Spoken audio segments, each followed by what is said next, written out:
বিয়ের আগে বউরে বলে দিবেন, শোনো বউ, আমি কিন্তু বড় তেড়া যুবক,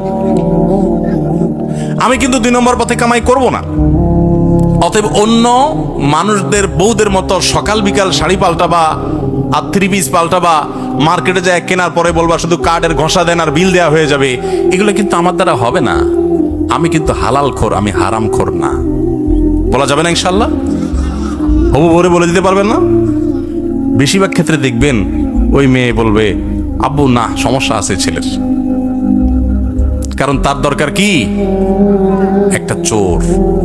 তার দরকার একটা চোর, তার দরকার একটা ঘুষখোর, তার দরকার একটা দুর্নীতিবাজ, তার দরকার একটা টিন চোর, তার দরকার একটা গম চোর।